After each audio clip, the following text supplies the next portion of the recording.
So we work a lot on member journeys overall because like we are very like our product and everything is very member facing. So we work on journeys a lot. So say we are connecting different apps together. So there's an event management app and then there's like Mailchimp and a bunch of other different apps. How do you maintain a good member journey for the member? So not for the staff, maybe just like let's start with the member. We'll come to the staff after as well. Yeah. Yeah, I think there's a lot of different components to this, right? And it depends on um, the type of membership, the type of members, and the types of tools. So if we think about some different tools, some tools that you're using as an association, when I say tools, I mean software. Some software you're using, the member will engage directly with. They will log into it, they will use it. So like your website, your member portal, if you have an online community, an event registration system, those types of tools, the member is logging into that tool and using it in some way. There's other tools like an email marketing platform where they are just receiving information from it. You know, I get an email from MailChimp, but I'm not going to go log into MailChimp and start interacting with it. So there's no the member experience on that tool is in the content that and that the member has received, how it's been laid out and where it's guiding them to. So there's different ways to think about it, but it's part of the journey, right? Because the member's journey might start by receiving that email from you from the email marketing system, right? And of course, you want that to be a well-designed, well-thought-out email, which tools like MailChimp or Constant Contact, these more modern tools, certainly allow you and empower you to do. So there's that. Another piece of member experience, when we think about an ecosystem approach, is making sure that the systems have the data they need to do their job best and to make sure that the member feels like you know them. There's nothing more frustrating for a member than, you know, going from one system to another, and you want that to be a very seamless process, but they get to go register for the event and it doesn't have any of their information. And they have to re-enter it. And they're like, why do I have to keep doing this every time I interact with the association? They shouldn't have to, because the systems should have that data in them already, and maybe the members just validating it. So having the right data in the right system at the right time, so the system can do its job and the member feels like you know them properly, is another important part. And then the other element to that really is the actual member experience that they're experiencing, perhaps visually or how they're interacting with tools. In this area, in our perspective, we really view the association's website as a real key hub, right? The website is we like to think of it as the glue that holds it all together, right? And there's different website platforms that can be used. I know at Member Lounge, you guys have a member portal platform. There's great web content management platforms out there like WordPress that we're big fans of. So there's a lot of different web platforms, but we believe the website is the glue. So our approach to that and the way we think about it is if a member comes to your website and logs in, you want that website to not only be a place for public content, but usually for delivering member content as well and member experience. And through integrations, you can pull data from other systems in to a member website or just into your website. So it could be that, you know, you want to show the member, maybe you have an online community, right, that's in another system. Well, on your website, you could show, here's the recent discussions from our online community. They're happening over in another system, but you're prompting the user to say, hey, while you're here on our website, here's what's happening in the community. And then when they click and go over to the link would take them right into that other system, log them in, right? So single sign-on and having a unified login is incredibly important. You don't want your members having to log into every separate system and have 8 passwords.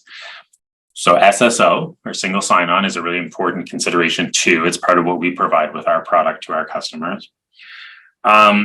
So you really want the website to be the launching point, right? Maybe you can pull in events from, you know, your major events platform, list them on your website, and when the user clicks to register, it's going to take them over there. And you want it to ensure that any of those tools your members are interacting with, you want them to be on brand, you know, and most modern software tools allow you to, you know, design and bring your brand elements across because you want the member to always feel like they are still interacting with your organization.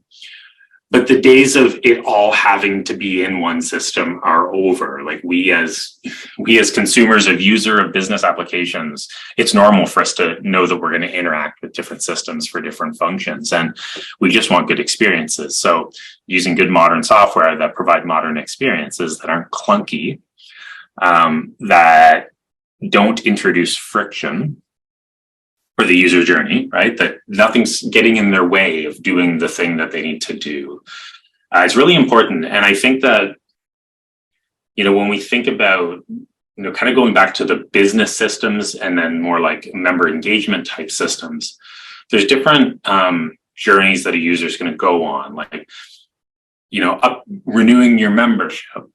Like that's a core functionality. To run the business system, you want that to be smooth. You don't want there to be barriers, and you want to collect money from your member, and you want them to have a seamless process in doing that. And that's a really core function, and you want that to be well thought out and easy for the member to do.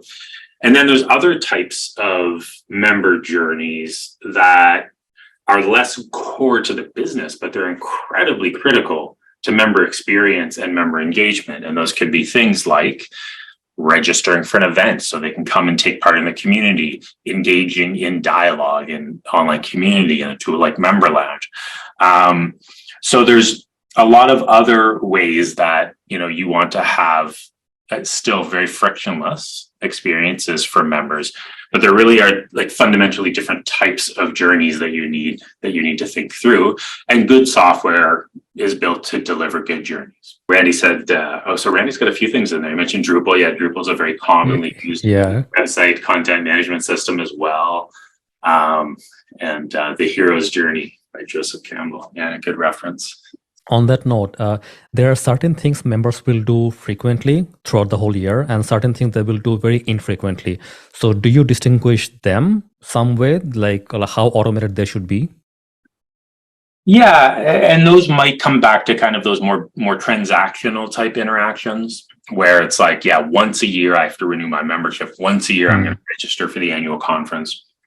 And then there will be engagements that are more, I'm going to engage in dialogue in the community, which is something I could be doing weekly. I'm gonna register for a webinar maybe once a month. Like, there's all kinds of different journeys. I think at the end of the day, we want them all to be frictionless. Like, I think if I think about, an online community type platform, and I know Member Lounge provides this too, like where you're having discussions and trying to engage, like you want that to be incredibly easy to use. You want very low barrier to entry. You want people to receive notifications and make it really easy for them to engage and jump into that dialogue. Because as soon as there's friction in an experience like that, the likelihood of that person coming back and engaging in that dialogue next week is much lower, because they're like, it was a bit of a pain. I had to jump through these 3 hoops to respond to that message, and maybe I'm not going to do that. So there's certainly a role in good overall just user experience, and I think that something like we are just big believers in using good modern technology. And I think associations historically have sometimes gotten, too laser focused on only adopting software tools that have been built for associations. And there are great software tools that are built for associations. Heck, we're one, you're one. There are good modern systems, but there's a lot of legacy systems that really don't deliver great experience. And there's a whole world of software out there that delivers great experience, can be used. And like email marketing is a great example. Like just use modern email marketing tools. There's a lot of great tools out there that don't necessarily have to be member centric, but there are obvious ones that make a lot of sense to be member centric because there is uniqueness about the world of associations and membership. But there's a whole world of good modern software out there for folks to be looking at and adopting. And it's a trend we're starting to see now with folks going out and reaching outside the association ecosystem for some of their tooling.